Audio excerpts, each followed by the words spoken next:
All right, I'm gonna have you blow into this breathalyzer. Blow really hard. Give it all you got.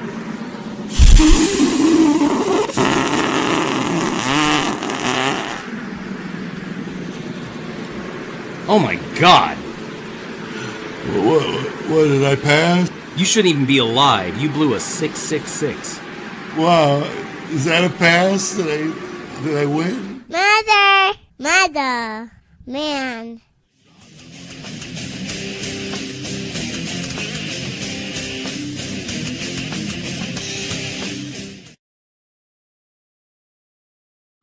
All right, what is up, everybody? Doing a little live here, Murder Metal Mayhem. Excited about this one, as always. Love doing these with you guys. So read some of the early comments here. Looking good already. Catherine S. here, as always.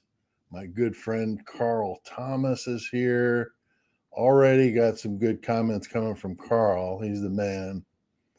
And see here, Teresa. So that's cool. I'm not familiar with you in the chat here, Teresa, but that's a common enough handle that maybe I have seen you before. So welcome, though. Welcome, everybody.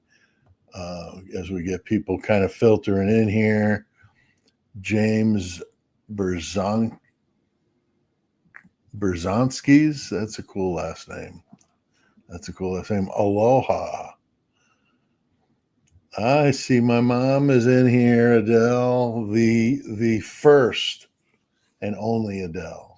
So I remember when that singer started, I saw, wow, that's the first time I've ever seen somebody else named Adele. So that was it. Lucy Morningstar. Hey y'all, what's up? So let people kind of filter in.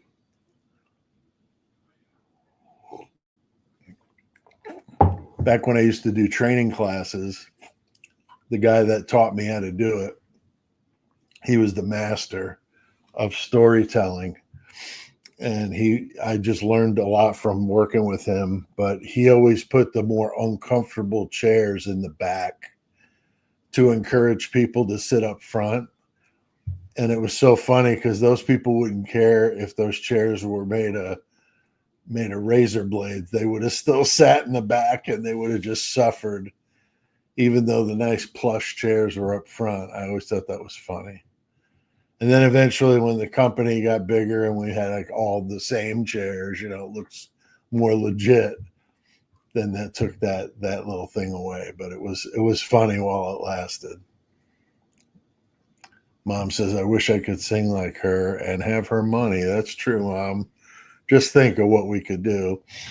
I keep telling my mom she needs her own YouTube channel. So she's really funny. But here we go. Just a girl. Hey, what's up? I like that Catherine S is kind of like the liaison here. I mean, right in the thick of it, like the Walmart greeter, if you will. Thank you, Catherine S, for being so friendly to everybody. And that's cool. And as you could see by that wrench next to her name, that means she's a mod. And she is ready to throw some people out if necessary. I've had some idiots in here, Catherine, so be on the lookout. And there he is, the Richards. What's up, man? I haven't seen you in here in a little while. Maybe you've been. I just haven't seen it. I've got new eyes now, as you all can see. So, yeah, it's definitely nice to be able to see for once. But my mom says she sticks with Freddie Mercury. One of the biggest Queen fans I've ever known, which is funny because when I was like a teenager and I was listening to Another One Bites the Dust, my parents kind of scoffed at it, and now she's listening to Queen. So I just think that's too funny. But yeah, Richard says I look great. Thank you. Definitely nice that the eye surgery is done. The second surgery was a success. So far, the eyes are pretty normalized now. I don't have really any trouble. I don't have any trouble in either eye, but that the left is a little sharper than the right, but it was done first, so that's probably why. But maybe they'll be the same. I'm not sure, but they're amazing. I could see. I actually had to make the notes, the pitch of the text smaller because it was so big. It looked like nonsensical. It looked like a the Dr. Seuss or something like that. So that wasn't going to be there anymore. I had to get rid of that. So I shrunk the type down. It's still a little big, but yeah. And Richard, is really cool that he's here. He's talking about Bohemian Rhapsody, so he's got my mom ready to talk, I'm sure, because she loves talking about Queen. I don't mind talking about Queen. Amazingly talented band, definitely one of the best rock bands ever, writing wise and playing wise. I would have to say. But this is an Idaho 4 chat or discussion, so I don't want to chase away all the people that are all hell bent on talking Idaho 4, because I know that that's why you guys came here. And that's one of the things I want to do with the members only lives. I know our members only lives have been really small, and it's okay that they're small, but like to see a few more people coming in and generating some good discussion. I did an appearance for Lucky in his members only live this week. It was a lot of fun. And we were just talking about whatever. I mean, people were asking me about my writing. People were, asking me all kinds of stuff, food you eat, all weird, random things, So those are fun. But I definitely like true crime. And we talk true crime as well. I mean, Lucky and I was there for a couple hours. I was only supposed to be there for a short cameo, and it turned into 2 hours, and I had to go because I was getting tired and had a long day. But it was really cool to talk to Lucky with his group, and so I'd like to do some of that with this group. So you see that we added a new, or may have seen that I added the new tier to the membership. So what I did, when you set up these memberships with YouTube, once you've set it, you can't lower the price. I think you can raise it. Maybe not. I don't think you change it at all now that I think about it. You can't change the price, because what I wanted to do was lower the Horns High to 99 cents from $1.99 to 99, and then put the new one in at the $1.99 or however it worked, but they wouldn't let me do that. So I had to leave it at $1.99. So the next one is $2.99. But you don't have to do both. If you do the Horn or the Mayhem Squad, you get everything. If you do just the Horns High stuff, you get the Horns High stuff. And I'm trying to, be fair to everybody. Of course, I've had some people with me in the Horns High Club since I started it a year ago, or so, but more than a year ago. Especially through the time when I was out and you guys stayed on and kept paying the fee, and I just couldn't believe it when I got back. But so I hope you like what I did. I am going to be getting some new merch in. A buddy of mine uses TeePublic for his business merch, and I could do endless things with TeePublic. You guys would like it probably better if I did that, because you could get literally anything with the logo on it. Whatever I approve, they would do it. So you could make mugs, coasters, bath towels, whatever the hell you want with TeePublic. And basically, Murder Metal Mayhem gets a very small percentage of it. The bulk of it goes to TeePublic. It's kind of like Amazon. when I sell my books on Amazon, I hardly make anything because they're selling them. But if people buy them from me, they get them from me and they're signed, and they come with a poster. Oh, we got a new member here. Shell, what's up? 2990. I believe that's the lady from the UK. I think that's the one. But let us know, Shell, if that's you. But either way, we're glad you're here and glad you're a new member. So that's very, very cool. So, so that's something new to the channel. People have been asking about it. I tried to think of what I could do that was unique to that group that would be a reason to even do it in the first place. And so what I came up with is the right now they're monthly, but that'll change depending on if we get some activity in there. Monthly members only lives.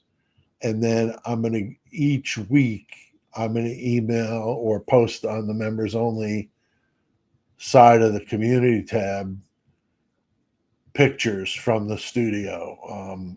I've got a bunch of them, but I know people always ask, what does a studio look like? Or you've maybe seen it just from the shot you could see on camera and not this shot. This is my dining room.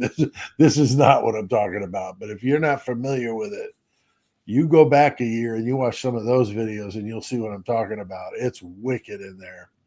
I can't wait to get out there shooting videos again. Really close. I've got a couple buddies helping.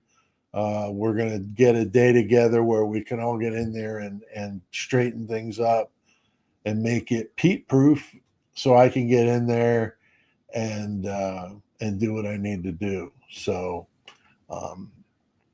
the scooter I have is actually more narrow than the wheelchair. So we found that the scooter can get in there to the garage easier than the wheelchair could, because I wouldn't be able to sit in the wheelchair because it was a too narrow. My hands wouldn't fit in. I'd get my hands taken off by the door. So that wouldn't be good. So doing the scooter gets me in the studio, into the garage, which is where the studio is. But the door to the studio, I wasn't sure about, and the studio itself, navigating through that. And it would be easier to do it in the scooter. I went right in.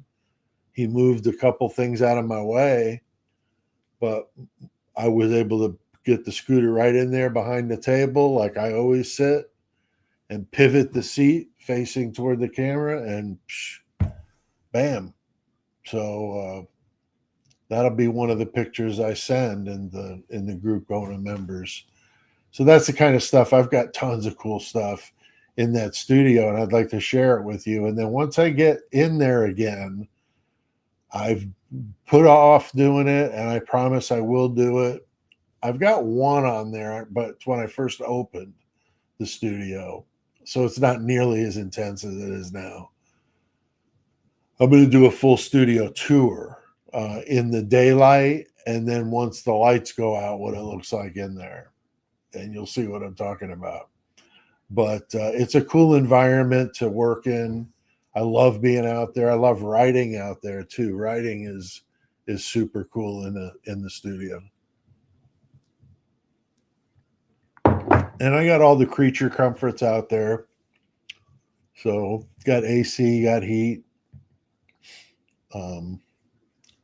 Right there next to a very short distance to a grocery store. So that's even better. You know, get guests that come over and want some beer or whatever. They just walk over there and get it. Okay. So that's enough about all of that. Rules, hey, just be human, be good to each other. We don't need any of that stupid nonsense. And I'm sure some of you have seen it in the comments, people telling me, give up, go get a job, and I'm like, dude, I worked for 30 years. I did a job. I'm done. I'm still working.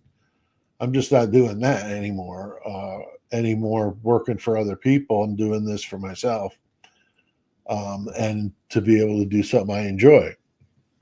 So, but those guys are out there. I get it. They're just trolls. It doesn't bother me. Believe me, being in a metal band all the years I played, heckled, bottles thrown at me. I mean, whatever. I mean, it can't be that bad. So it doesn't faze me. I just don't want it to bother you. That's my problem with it.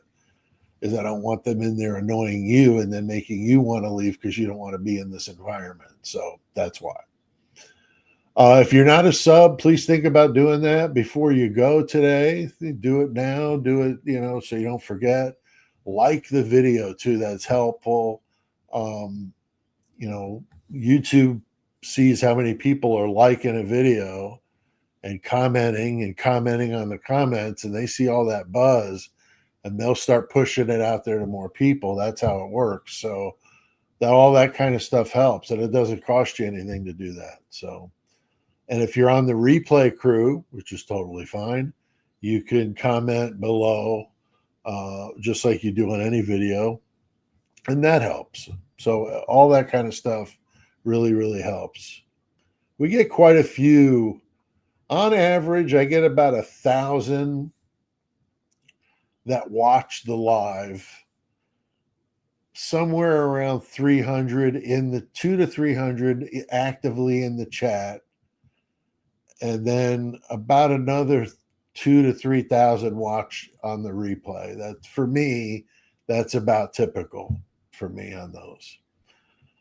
I will do my best to respond. I can actually see your questions now. So how amazing is that? Somebody was asking me about my leg the other day. So I've got I went to the first appointment with the doctors that are going to create the new leg for me, the prosthetic, and they went and measured it and figuring out what's going to have to be done. They gave me this thing they call the stump shrinker, and it's basically like a sock that fits over the end of my leg that tightens it down so that it tapers, and then it'll fit inside the prosthetic. And then I'll start working with the prosthetics that they have there. I'll order mine once we know more about which kind I'm going to need, because there's some differences. And then I had hemmed and hawed about what I wanted to put on the prosthetic. I'm gonna turn it over to you guys too. You guys tell me, if you were me, Murder Metal Mayhem guy, what would you put on the prosthetic? Okay, I'm going to tell you what I'm going to do, but I'm going to see if you guys agree with me or if I should do something different. But you can put, like, if you've got an old t-shirt or any t-shirt, I'm assuming they cut it and they put that into the prosthetic. So I thought, well, if I'm going to do something like that, I love my grandchildren. I have 3 of them. One of them is 15, and then that's my granddaughter. My grandson is 9, and my little grandbaby is 3, just turned 3. It's a little Scarlet Marie, but I've got pictures of them when they, eating spaghetti and they get spaghetti all over them. So I'm going to put a picture of each of them at about the age of 3 with spaghetti all over their faces, and I'm going to put it in like a big spaghetti bowl, and that it's going to be what my decoration's going to be. So they were the way I got myself out of that hospital. That was mentally where I needed to be. Would be to just think about them and the positive times. And I'm just not meant to be hours and hours and hours locked up in a room. And it was very difficult, especially the first round, the 7 weeks. That was brutal with the necrotizing fasciitis. So thinking of them helped me get through it. And then every time I would go to surgery, I would think, and I had so many of them, I lost count, but I would always think when I'm on the gurney going to surgery, that I had my grandkids over here on this side of me telling me it was going to be okay. And then over on this side, I'd have my wife and my mom telling me it's going to be all right. So I had all of them there. And that's how I got into surgery. That was my mindset. And then I just let them put the gas on me and go to sleep. So definitely brutal. But if you guys have any, other ideas of what I should do, originally I wanted to do like some gears and stuff, and that would be cool. But this would mean a lot more to me than some gears or something like that. So, but anyway, hope everybody's ready to talk some Idaho 4. And I did star a couple of things that Carl, not Richard, that Carl had put up. So why don't we start with that? Because Carl is a very good person to be in a discussion about the Idaho 4. I just appreciate his comments. So here we go. First out of the batch. Ashland Couch signs annual 1122 King Road lease on June 5th, 22, but waives residency access, leaving behind an unoccupied room at the behest of her family, of her friend Emma Bailey, who paid the rent. That's a damn good question, Carl. I think it's legit to ask it, and I wonder, what do you guys think about that? I mean, what was she really doing there? Now, I'll tell you what A.R. Hayes thinks about that. At least he did when I first mentioned it to him when I first met him. I asked him about that empty room, and he told me back then that was a common thing that dealers did to keep their products safe by renting a room and then just, not letting people in it. Or if there is somebody at the building or the house that is like their person they do want in there selling stuff, then they would have access to it. And then that's how it's done. And it's kept locked up and that's safe. And I think I think there's some importance to that room.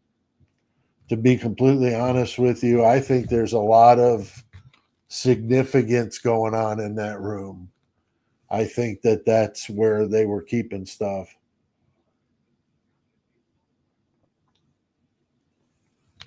How much? I don't know.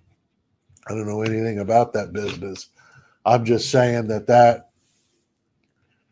kind of makes sense to me, that they would have somebody paying rent on it that was selling things in there, and that's how they did their business. I mean, it makes sense to me, but I don't know what you guys think, if you think anything else. But definitely Emma Bailey seems to be a common thread as well, although we don't hear much about her anymore. I mean, it's really amazing that she just disappeared after leaving that hearing up in Washington State, where she walked away from the accessory to the old M word with Caden Young. That's a very sad case. Her and Demetrius both walked one after the other. So usually when you're walking on a charge like that, I mean, we're not talking about jaywalking. We're talking about contributing to somebody's life being over with. And that would have to be a pretty serious get for them to be wanting you to, be okay with you walking. So I don't know. I got something on my screen. It's driving me crazy. So yeah, that's kind of what I think, but I don't know if you guys have any ideas here. I'm just looking at the chat here.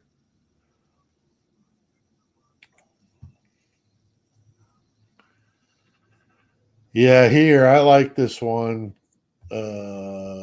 Can you see? And I'm wondering, is that a play on the Brent Kopacka? Wasn't that something he had? Was that his like some name he used online? I think I Can See You or something like that. I believe Emma and Demetrius had Hunter as a watcher over the rugs at the house, and that's why he was always there. I agree with you 1,000%. I think Hunter was meant to keep an eye on them. I think that whoever was doing business there wanted somebody there to keep an eye on all of them because they didn't trust them completely. And if there was a room there where that was going on, then that would be even more of a reason to not leave it unattended. So I think that's probably correct. I don't know that for a fact. I mean, all this is alleged, You get people in the comments going crazy about, oh, you're saying this person did this, and you're saying that I did not. No, absolutely not. If you watch my videos, most of them I'm asking questions. I'm saying, could he have done this or could she have done that? I'm not saying anybody's done anything. How would I possibly know that? I mean, I'm not a fortune teller. I'm a guy that comments about true crime. So I don't do that. I'm just speculating. You guys know this, But when we see people in the comments acting all stupid like that, I just don't get it. And I love it when you guys come to my rescue. And don't think I don't notice, because I've seen several of you. There was a couple lately. I can't remember their names, or I call them out and congratulate them for doing that. Is a thing, you guys go in there and give them hell, And there was one where the guy's like, what are you even watching? Like, this doesn't even make any sense, Somebody was saying that I take other people's videos and make comments about them like a reaction channel, and I'm like, no, I've never done that. I've never done that. I purposely don't put anybody's video in my videos because I don't want to deal with any drama. I don't want any problems. There's no like music other than my own. That music at the beginning of this, that I wrote that myself and performed it. So, that's the only stuff I'll use because they take everything else down. All the Murder Metal Mayhem podcasts have 30-second music clips in them. I always was told, and this is, like jailhouse attorney kind of stuff, that if you use under 30 seconds, you're fine. And most of mine were metal bands that would be like, hell yeah, thanks for playing it. Not like, where's my money? So it was really absurd, but every single one of the podcasts gets flagged for, so I can't monetize the podcast on here because of it. So it's a shame because even my theme on the old video, the videos I first started doing with the theme on it, they were striking those too. So I had to take that down and take the music off of them. So it's a pain. It really is. And they've got a music service they want us to subscribe to. See, if I do that, then I can use that music. But chances are with the music I like, there's no way in hell they're going to have it in there. So I don't want their music. I want the kind of music I like. But moving forward with the podcast, I got a buddy that's a musician that he wrote some stuff for me to use. So it's not on any albums or anything, and it's killer. Some good rock and metal, but nothing over the top. Just some good metal. And with no vocals or anything, perfect to talk to, perfect to use in between segments and stuff. So that'll be some stuff I'll be using. I'll be using it here and on the podcast because that's perfect. Because even the music I wrote in Low 12, I worry if they could come to me and I have to prove that I'm the guy that wrote that. I mean, I don't know. Look on the back of the album. My name's there, you know. I don't really know, but it is, you know, really ridiculous if you got to be that strict about it that I have to question the use of my own music in my own videos.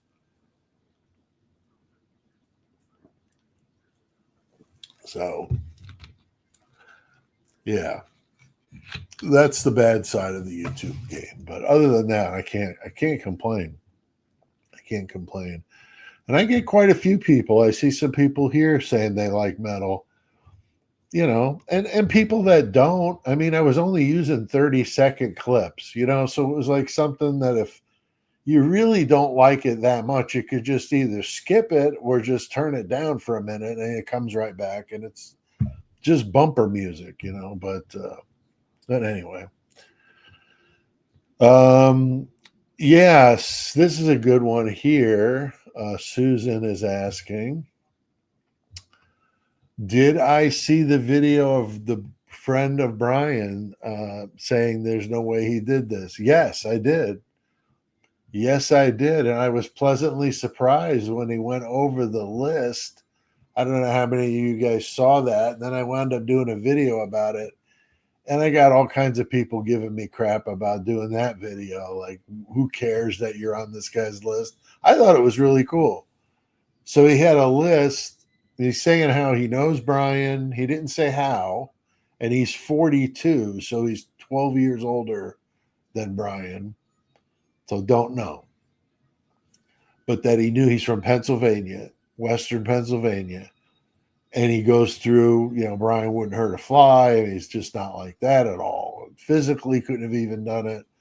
Like, he just was saying how absurd it was that Brian was even being considered for this. And then, you know, he said he was a Marine. He was a combat vet. And he, you know, really was just wanted to stand up and stand up for his friend. And I commended the guy, you know, for it, you know. If the guy's, you know, going to stand up for a person that a lot of people hate, you know, that's not an easy thing to do. It's easy to stand up for somebody when they look good, but when they don't, or there's doubt, you know, it takes more guts. So I commended him for that. But then he's got this list of these channels on YouTube that he says are the really good ones that he really likes and that are giving Brian a fair shake. And then here's this other list of these ones that I just can't stand, you know. So he goes over the good list first, and he's Harsh was number one. And I watched this on Harsh's channel. So that was funny because Harsh was number one on there. Then Pavarotti was number two. And then I think Jewels of All Trades or Truth and Transparency, I can't remember which. They were up there in the list. So one of them and then the other, and then Murder Metal Mayhem. So we were number 6. Go figure, how appropriate. Number 6. And then there was A.R. Hayes, which was awesome. And then Nika's Neuro Nuggets was on there. So super cool. Thank you very much, BB, for that super chat there. I appreciate it. Everything that I talk about here, you know, it's really nice you get the super chats out there. But I'm not going to get into that AB stuff. I'm just not.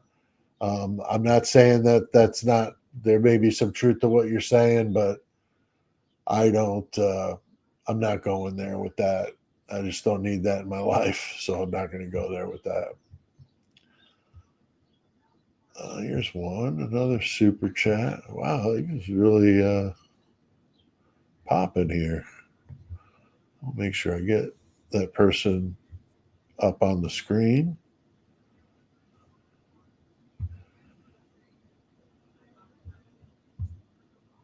There we go. Oh, wow. Susan Wood, 1999 super sticker. Thank you so much, Susan. You're just amazing. That is so nice. Appreciate that. Yeah, I appreciate you guys doing those super chats. It certainly does help. There's one I was trying to show. Here we go. This is the one I was looking for, and it kept disappearing on me. Jackie Bushable, $4.99 super sticker. Thank you very much, Jackie. That's super cool. But yeah, the fact that he had Murder Metal Mayhem on his list was cool. Those are all channels I watch. Oh, Bubbly Waters was on there too. I forgot to mention. I think he had Bubbly Waters on there. Now I got to think about it. I got to look at the list. But those are the channels I like to watch. There's things about each one I like more than the other. Lucky should have been on there. Lucky's one I watch all the time. A.R. Hayes, of course, Convict's Thoughts.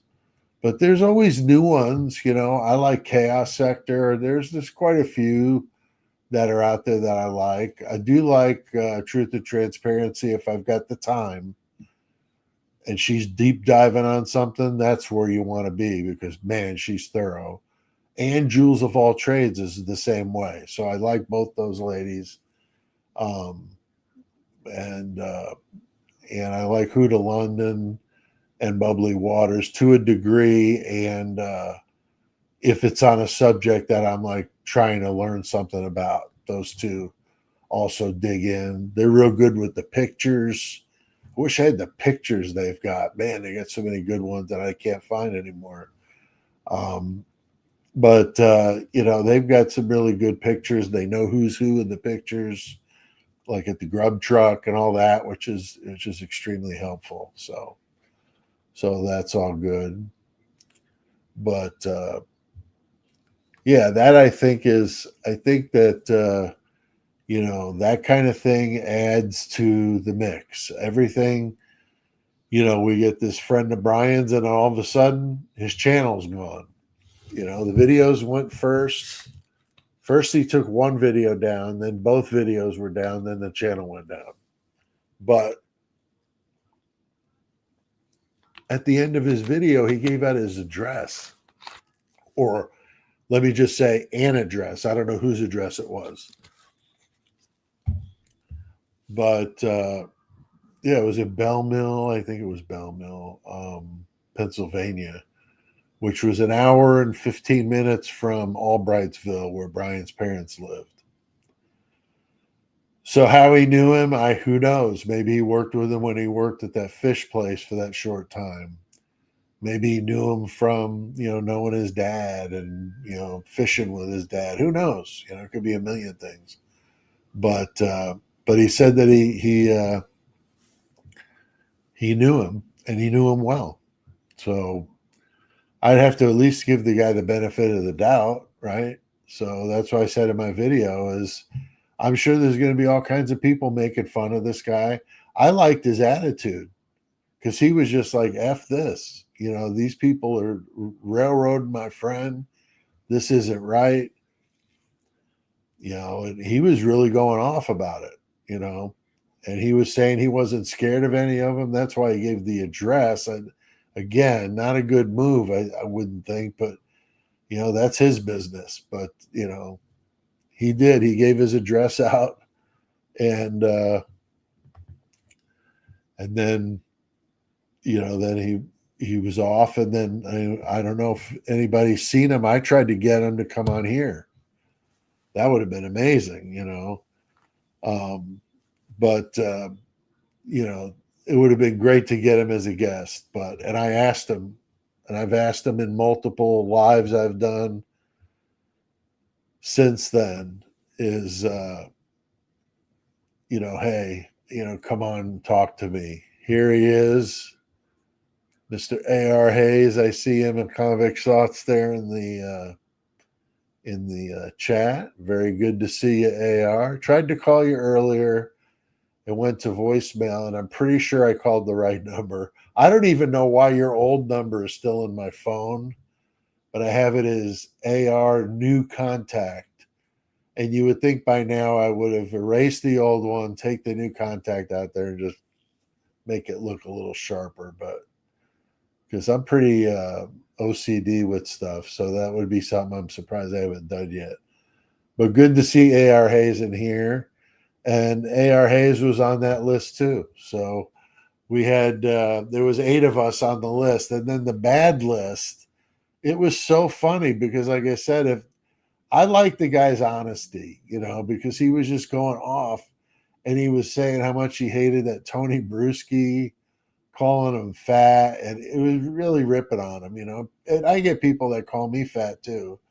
And I don't care, I'm not trying to impress anybody. But calling this dude fat and then making fun of Drunk Turkey. He was calling him Drunk Parrot and all this. And he was talking about Ashley Banfield, the obvious ones. All of that group, didn't like any of them. Thought they were giving his friend a bum deal and they were railroading him. And I would agree. I mean, they're all in on it. It's pretty scary, honestly, when you think about it, because, as a defendant, you're having to defend yourself against the man, so to speak, right? And the man has got basically an endless amount of money because they're using tax dollars. So you got an endless amount of money being thrown at you. And these lawyers that are, usually pretty rough. And you got, I got the siren going by my place, sounding like I'm in the hood or something. No, I'm in a small town. It's a rare thing to hear a siren here. But it was kind of cool for the vibe going on here in the True Crime Podcast. But it was one of those things where you had the it was going down, and everybody knew what was happening, and it just they're all in on it. That's what it seems like. Whatever the prosecution's got all this money, and you got the media involved in it, and they're on their side. So that's pretty tough to beat the media, because the media's got the ear of the public. Thankfully, there's an alternative media now, and those of us that do these true crime channels are part of that alternate media. Now, we can't nearly reach the numbers of people that are in some of these other ones, but we can make a dent in it, that's for sure. We do have some bigger channels, Harsh and a few of the bigger channels, they make a bigger dent than we do. But hell, I mean, you get a group of us smaller channels, we could put some dents in there too, So I, take that seriously, and I'm thankful that people are out there doing it, like AR and Lucky and all the others. So there's always new channels popping up, and some of them last and some of them don't, And I've had Devil's Advocates on twice now. I've done chats, live streams with him. He's super cool and good guy, knows a lot about true crime. And I'm sure we'll do more stuff together. And AR and me and Lucky talking about doing something else with the three of us again here soon. So like to keep the community tight and keep our friends tight and not getting involved with any of the childish stuff that goes on that you guys sometimes have to see with the channels fighting with each other, which is just really stupid. So, but yeah, that was a good comment. Let's see what else we got here. I'm just going through the chat to see if there's any good ones that we missed.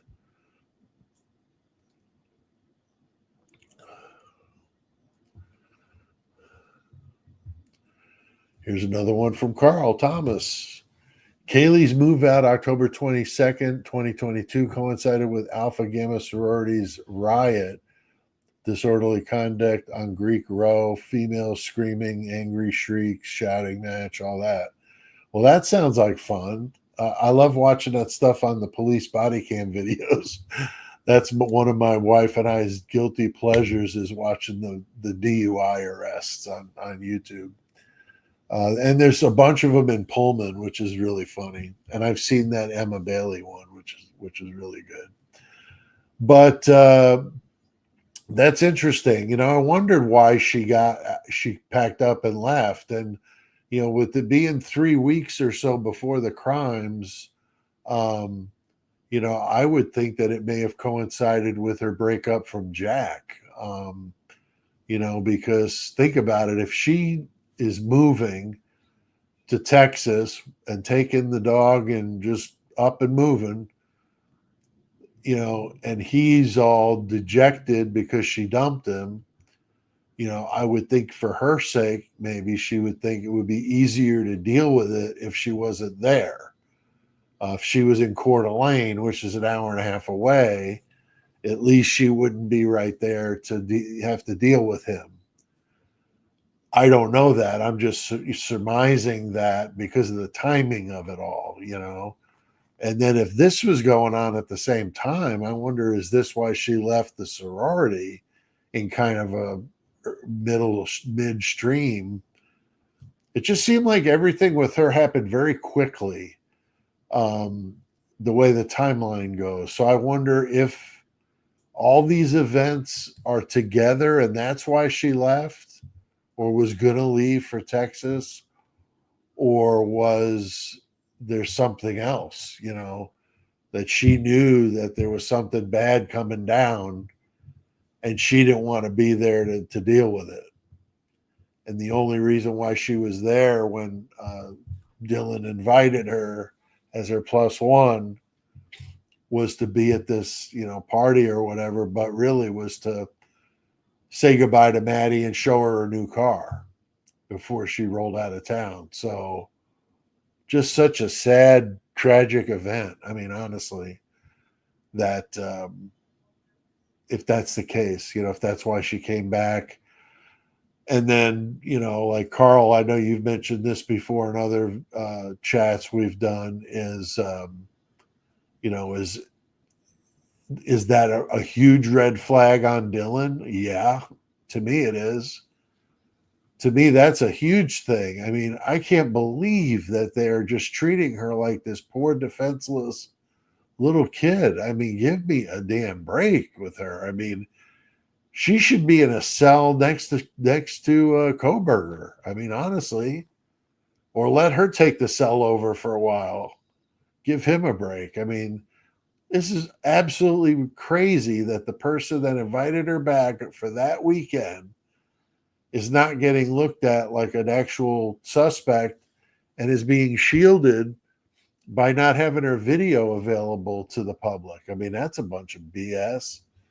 I mean, that's not right, And is it because of her, connected family and money and all that? Probably. But I don't know. I still think there's something bigger going on here that we don't know about, that is going to turn this whole thing on its ear. Something big. And, I know that in the past, I caught a lot of flack for this when I did this video on my Alive theory. And I had a guest on, Michael Addario came on. Michael Addario Photography, very talented photographer. But he came on and we explained this theory that he had come up with, that maybe the victims are still alive, And I know it sounds crazy, and I know when you say that to some people, they're like, you're nuts, you're out of your mind. Okay, that's fine. We could play the game. But when you start thinking about some of the things in this case that don't make any sense, when you think about them in terms of them all still being alive in some sort of witness protection program, then it makes more sense. I'll give you an example.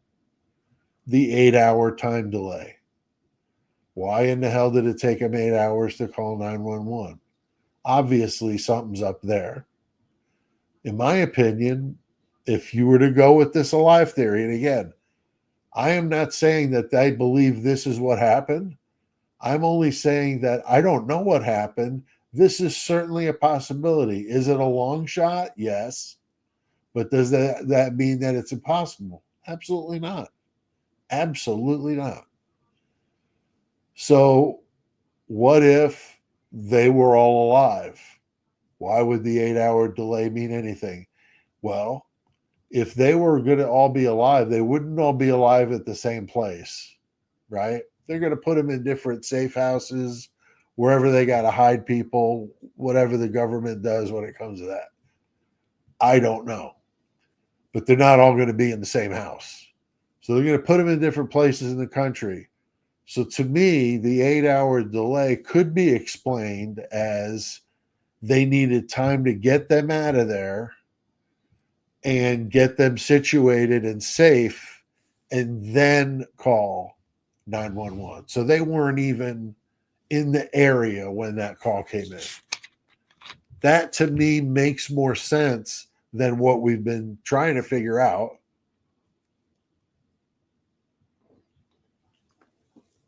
Again, I'm not saying it's real. I'm just saying it makes me wonder. It also would explain why the families all aren't going nuts. Why is it only Steve Gonzalez going nuts? It's almost like that was like pre-set up to have an annoying dad raising fuss with the media all the time. The rest of them are silent. I mean, could you be silent if this was going on with one of your kids? I know sure as hell I wouldn't be. But if this was going on, then maybe that's why they're silent. Because there's nothing to talk about. They're all gone. Now, why would it have been like a sudden thing? Well, we know there were, 30 or 40 FBI agents in town gearing up for this big drug bust they were going to do in Washington. And so they're all getting their ducks in a row. And maybe there was a word that there was going to be a hit done on this house. And they swept in and got them out of there before that happened. And so then it became an urgency. Maybe they were going to do it differently. Maybe they were going to wait for the semester to be over and then they just kind of disappear and put them into witness protection that way. I don't know. I'm just saying when you think of it in those terms, it seems to make some sense. But I'd love to know what you guys think. I'd love to know what you guys think. So I'm going to see what you guys think here in the chat.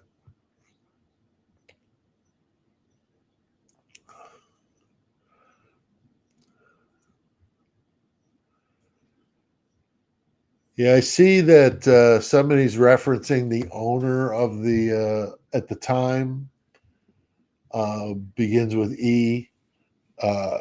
That is one of those third rails apparently on YouTube. I've not met with that third rail on YouTube over mentioning him, but I've heard it enough that I'd rather not. So the previous owner of the house, yeah, there's all sorts of potential shadiness with that guy.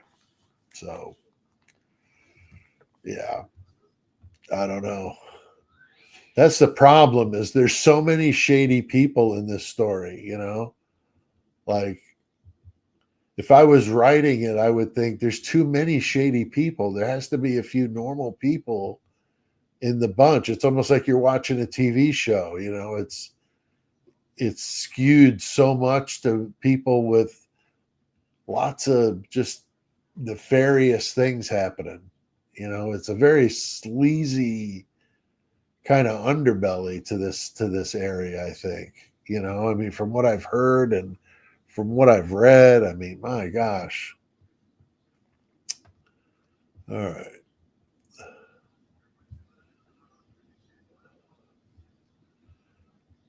All right, looking here, see if anybody's.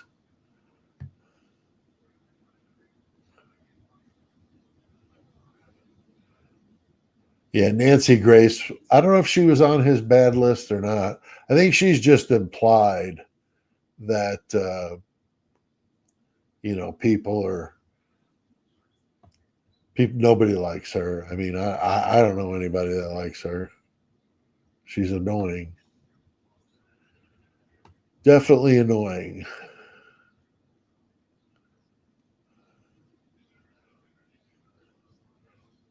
Thought I saw something here.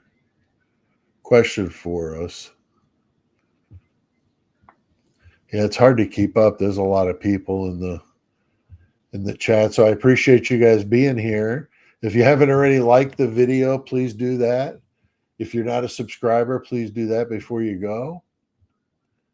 And if you're watching on the replay, please drop a comment. Let us know what you thought. Let us know what you thought.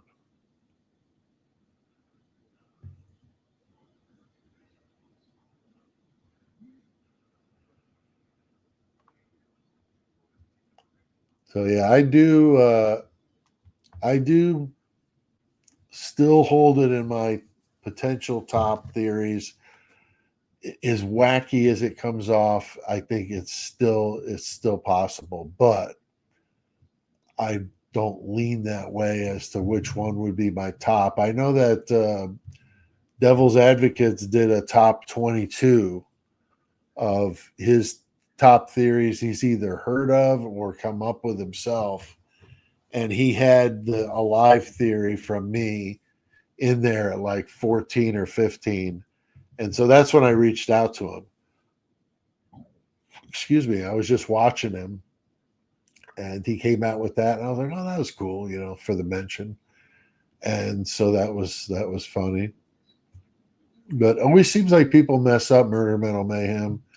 Like on that list, Harsh Reddit said Monster Metal Mayhem. I don't know if that's true because I think Harsh knows damn well who I am, but whatever. Whatever. He seems like an all right guy. Let's see. All right. What about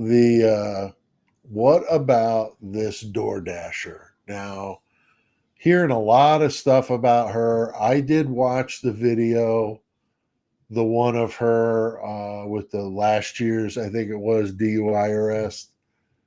And it's certainly a very sad video. I mean, she's definitely got some issues going on. And it's very, very sad that's her situation. I don't know about present because that was a year ago, but she has a pretty stiff record of repeated offenses, and then like I said, that DUI.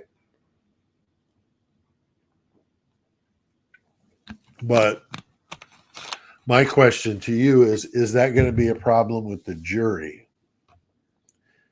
If you were on the jury, what would you think about that? This Pitbull mama saying that poor woman looked so ill and tortured, it was awful. Yes. I mean, very sad to see. She's right. She's right. Very, very sad to see. And, the way I look at this too is, we've got our friend A.R. Hayes here in the crowd. Okay. Now, A.R. has been very vocal about his track record and his time he's done in prison, but he's paid his debt. And now he's living his best life he can with his wife and his dogs. And he's just trying to be a regular guy. Why wouldn't anybody trust A.R. Hayes? I know I trust A.R. Hayes, but why would some people maybe not? Well, not everybody would have that same attitude. I'm not saying it's right or it's wrong. I'm just saying that if somebody says, I just don't feel comfortable with that because of that past, that's their prerogative, right? Just like it's my prerogative to look past that and see him for who he is today. So I know Lucky and I both look to AR that way. had this conversation the other night. So it's all in the eye of the beholder, you know, but she really looked bad in that,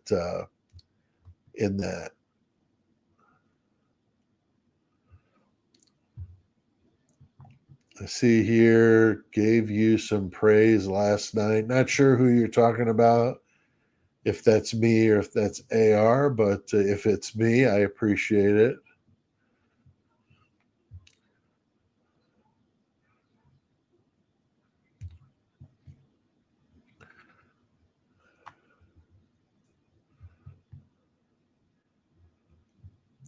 Yeah, we definitely don't want to get into bashing other creators. I saw Catherine's comment here.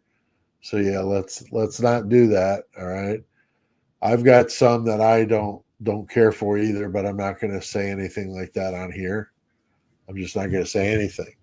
It's better to say that than to get in the weeds with it all, you know. But I definitely think that there's some some problems there. And I see this comment here from Teresa. Oh, missed it. Where is it? Where are you, Teresa?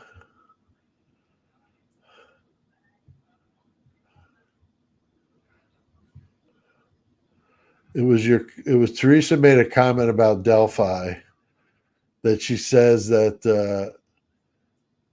that she's a where is it? I hate that. It's really hard to keep up with these comments, even with good eyes. Here we go.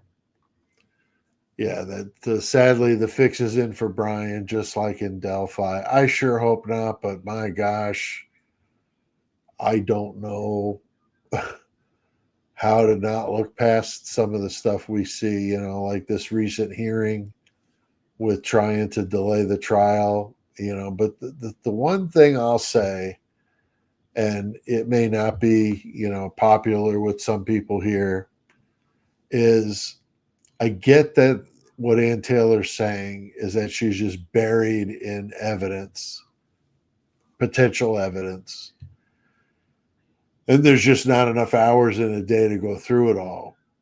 And so she's not going to be ready. The problem I've got is that it sounds like that's going to just keep happening. And like that one attorney said on the prosecution side, is what are we going to do when the next book is written and the next documentary comes out?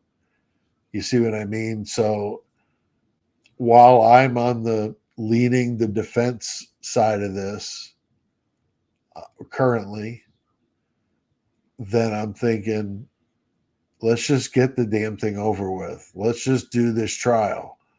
But I think that he's probably going to be able to appeal it. So that just seems silly to just do the trial to then have to appeal it, because it's always harder to appeal it than to fight it now, you know. So that, I don't like that. I don't like putting the guy's life on the line just to prove a point. You know what I mean? So it makes me nervous to do that, you know. It just sucks. I mean, it really sucks, because if this guy didn't do this, this is really a terrible thing. I mean, a really, really terrible thing. I mean, think about that. He had to overcome a lot, you know, with the problems that he had. He does really well in school. He gets the opportunity to get his PhD, which is probably something he's dreamt about for years. And he's going to be able to teach at a college level and write papers and do what he loves for the rest of his life. I mean, what a cool thing, right? And then to have that just pulled out from under him by something that looks really, really fishy. Looks really fishy. And I agree with the comparison she made to Delphi, because that was a travesty of justice. That was just absolute absurdity. I mean, as crazy as Idaho 4 is, I think Delphi is crazier. And if you're not familiar with that case, go on and check out Grizzly True Crime's got a lot of good videos on it. There's some good ones out there, but I would say if you need a single source to make it easy on yourself, go to Grizzly True Crime and go check out her playlist on Delphi, and you'll have all you'll ever need. True Crime Designs has done some really good stuff on Delphi on the mayor, the Shane Evans, the mayor at the time. Very shady things going on with that dude. And he managed to walk between the raindrops and nothing ever happened. But I'm not making any accusations. I'm just saying that needs to be looked at a little bit further, in my personal opinion. So yeah, so it's there's so many wild cases out there, you know. And then that one I did a video on, Travis Decker, he's still on the run. They haven't caught him yet. You would have thought by now they would have got him, but they didn't. So you know, they've got that case is still happening, last I heard. They had him pretty pinned down to that one area near Canada, but he's still there, still out there.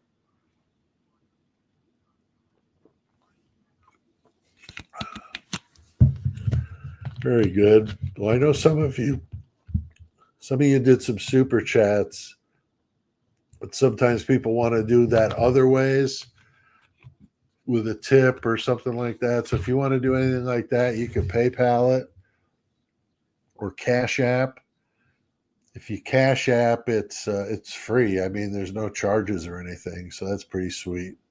Super chats, the YouTube takes 30% of those. Also, if you gift membership, same thing. But that's still cool. I mean, don't get me wrong. I'm not complaining. I'm just saying, so you know that there's that going on there. But I found out that there is a way I can gift some memberships myself. So what I'm going to start doing in my lives is doling them out during the live. So I'll have some to give away. And I've never done that before, but I can't imagine it being that difficult. I just have to be ready to do it. So look for that in the coming lives that we do every weekend. I do a live. Sometimes they're on Saturday, sometimes they're on Sunday. It just depends on what's going on that weekend with my family and stuff, and if there's anything that I've got planned or that sort of thing. Let's see.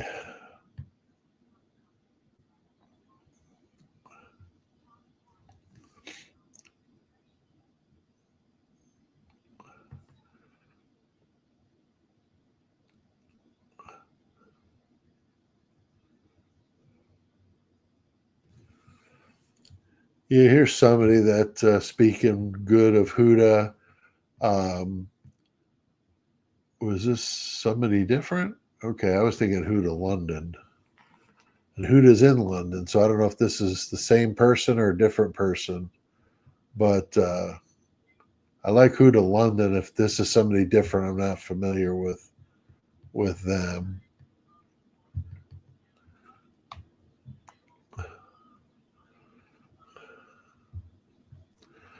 Oh, this is very nice, Road Warrior. Appreciate that. I like, I enjoy doing this, and so I'm glad that you guys enjoy it too. I do get a kick on some people that really want to knock people down, but whatever. So I'm starting a new series. I was actually going to try to sneak in recording it before this, but I didn't want to have that going on in the background while I was doing a live in case something would go wrong. So I'm going to wait and do it tonight. But it's called Crime Scene Comparisons. And so the first one is going to be a comparison between the Idaho 4 and the Manson murders. And I'm talking about the first night, the Sharon Tate murders or murder, and the people that were there. I'm going to compare those two scenes, and what I'm specifically looking for is, if we remember in the early days of the Idaho 4, Remember, they were saying that these were targeted attacks. You know, at first they even said the house was the target, which we all were laughing at that. And then it kind of disappeared into the the Netherlands, right? It just disappeared in the wind, and I didn't forget it because I'm like, how did they know? Did they leave like a note behind? Did they write on the walls? Because when I was one of the novels that I wrote had to do with a serial killer on the run that was writing on the walls, but the problem was that the serial killer had like a multiple personality. I know it's called something different now. I can't remember off the top of my head. Like a multiple personality issue. So every time he wrote on the walls, it was like a different person. So they were looking for like a group, but it was really just one guy. But that's in my story. So that's what I was wondering. Like, did they put stuff on the walls? Did they leave notes? Like, what were they doing to lead you to think that that would be that was a reason why they were doing this? And never heard anything more about it, And so I wonder, was there, something to be said for that? And what about the Manson murders? Now we know there. See, that's the difference with the case that you know everything. Of course, it's over, so it's a little bit different, but still, it was a very sensationalized case. And even while it was in the court system, we had pictures. We had some pretty gruesome pictures at that. There wasn't a 911 call, but we had a lot of stuff, And nowadays, they just don't, I don't know. And with this case especially, just everything's all this gag orders just ruined it. So we don't know what was inside the house at King Road, but we do know what was in the house in Sharon Tate's estate there. So I compare those two, and that'll be the first one. I like to use classic or old cases to help explain things on cases that people are talking about. Like, for example, with BTK.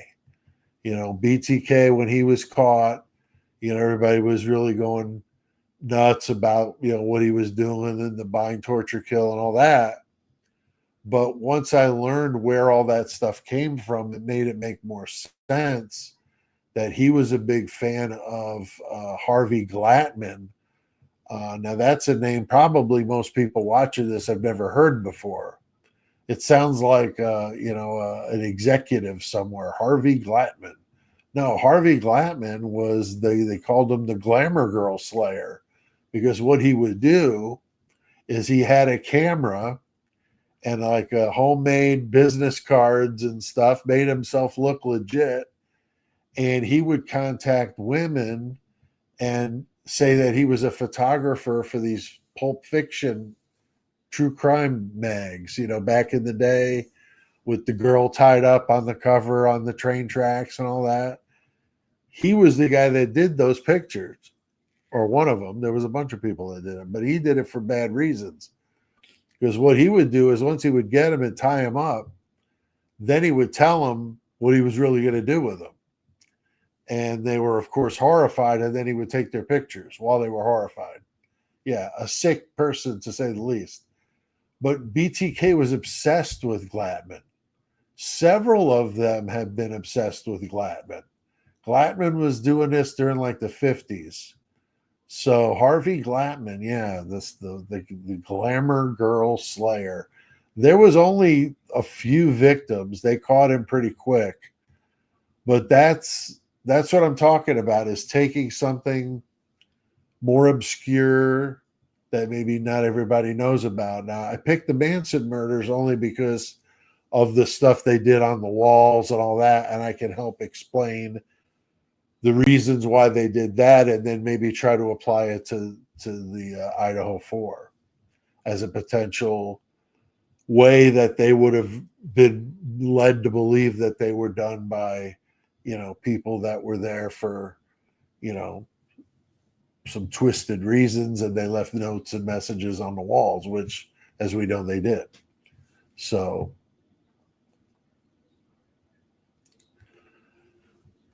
okay. Looking here at the comments.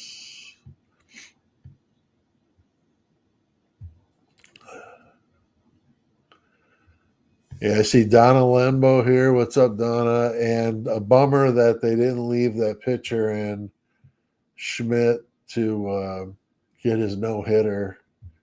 Took the pitcher out of an inning early because of the stupid pitch count. I hate that.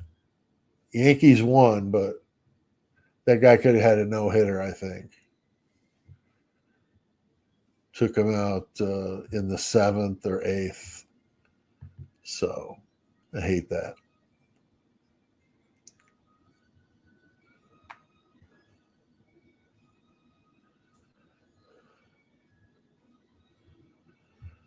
Let's see here. With the Manson murders, there was a gun that was found by that homeowner and his young son that helped break the case to lead to the connection per the book.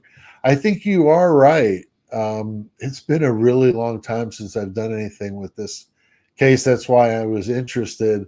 And that's what held me up, is because I was putting in some of the details that I wanted to be right. So I was looking some stuff up about the case. I mean, believe me, I'm not going to be doing a 3-hour documentary about this. I'm doing shorter videos, but they're going to be themed with different parts of the cases and show the parallels or the differences between the different cases out there. Because I've been doing the podcast now 8 years, and we've done over 260 episodes. So there's a lot of them out there we've done, and a lot of knowledge that definitely could come in handy with these cases.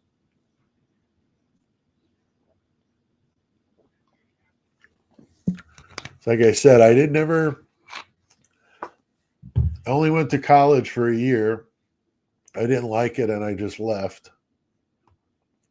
Had a full ride, just didn't want to do it. And got lucky and found a career I didn't need a degree to do, and I did that for 30 years. But I always joke around and say that I've got a PhD, not a PhD, a PhD.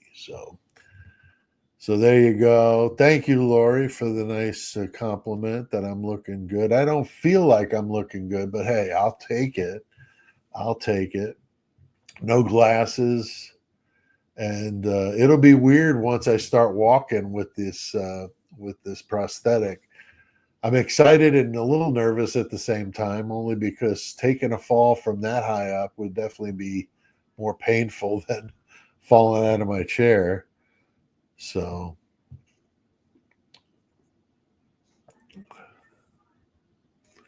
just looking at the chat as you guys fly by me.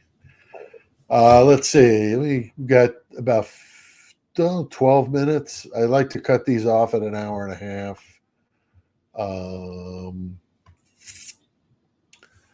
So yeah, we get the new tier of the membership, the Mayhem Squad. I mentioned that earlier, but in case we get some new people here, we got the Horns High Club and the Mayhem Squad. So if you're interested, you can take a look on the YouTube page. Don't forget to like the video, subscribe.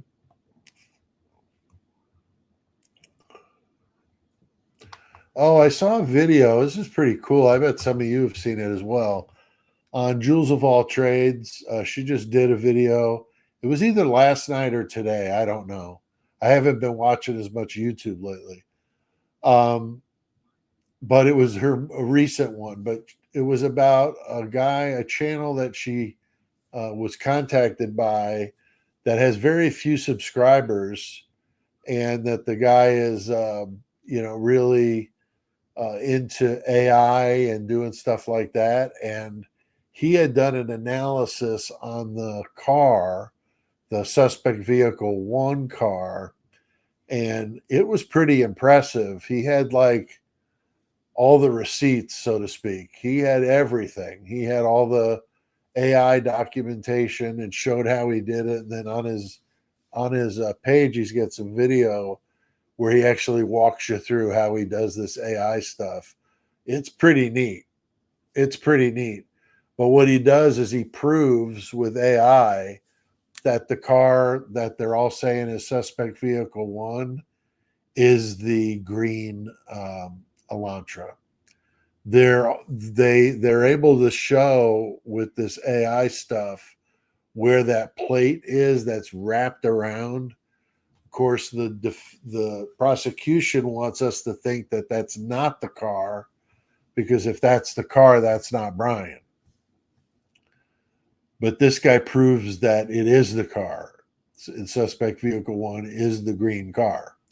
The green car is from somebody that lived in those Queen Road apartments at the time.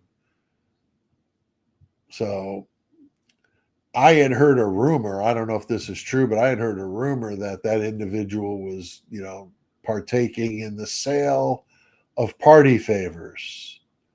And so he was kind of, making his little deliveries and so forth. I don't know that that's true.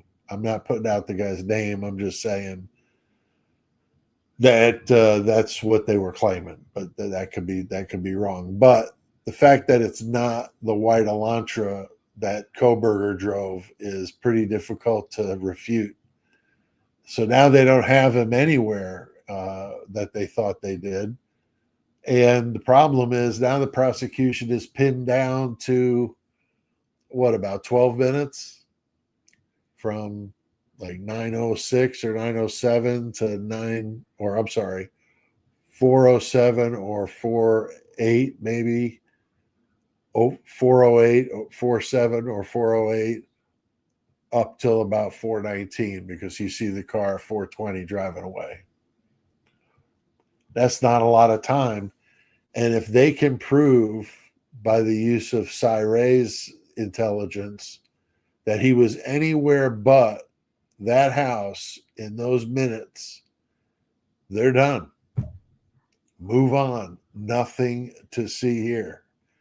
So I sure hope that they got the goods that they're claiming that they got, because they're going to look like idiots. They're going to look like straight up idiots without any proof at all, without the car. And the transfer DNA, Lana did a really good video I saw late last week of a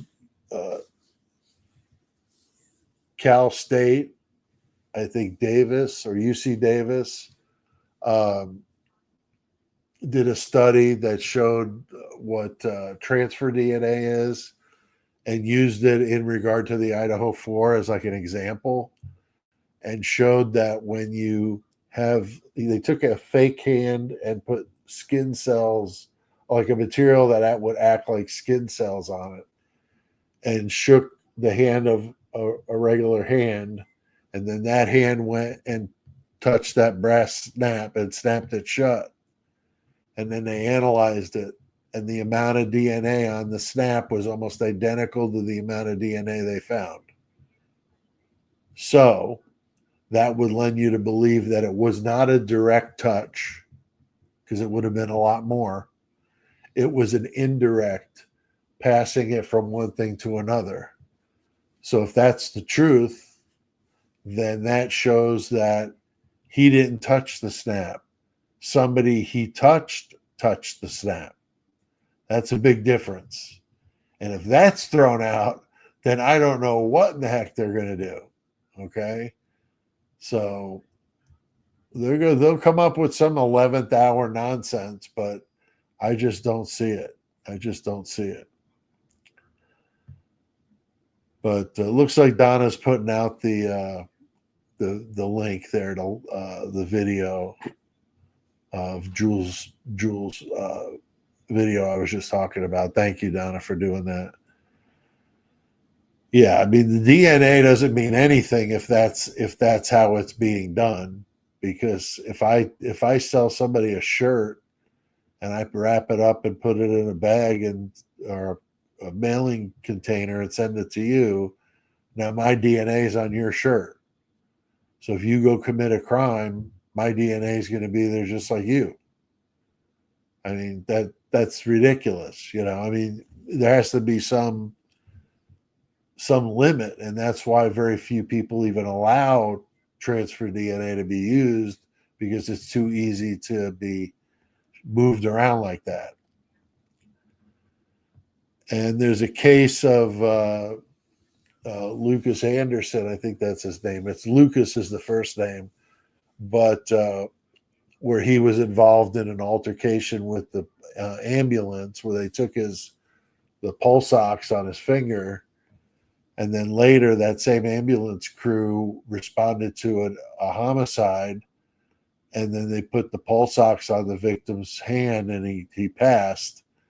But then when they did the autopsy, they found the first guy's DNA under the fingernails of the victim. Well, how did they do that? With the pulse ox. He passed his DNA from his finger to the pulse ox, then the pulse ox to the victim's finger. And there you go. And especially under the nails, where it's very suspect, right? So that stuff is bogus. That's these people that want to fall on that sword, let them fall on that sword, because it's a bunch of nonsense. I mean, I'm thinking a jury could be convinced pretty easily to look the other way with that stuff if you explain it correctly.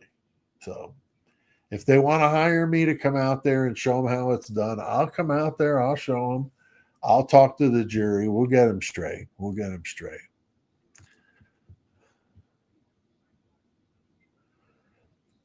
Very good. Well, I want to be here if you guys want to chat for another couple minutes. So if anybody's got anything to say, my next live will be Thursday of this coming week, Thursday, with Lee from Devil's Advocates. We've been doing this Thursday night thing. And then next weekend, I'm not sure yet. I have to look at the dates and what's going on with anything I might have planned. So I'll let you know on that. But right now, I don't know. Remember to hit that like button, though, on your way out. Remember to subscribe if you're not already. My subscribers have been adding, but it's just slow. Trying to get to the next plateau, which for me would be 15,000. So if you're not a subscriber, please do that. It does help. But appreciate everybody that gave a super chat tonight. Anybody that did any of that kind of stuff, I really appreciate that. It's always nice to get a little tip and be able to keep the coffee flowing so I can keep doing these videos for you. So, all right. Well, with that, I'm going to leave you. But so nice to see all of you. Thank you very much for taking the time out. And I'll see you next time.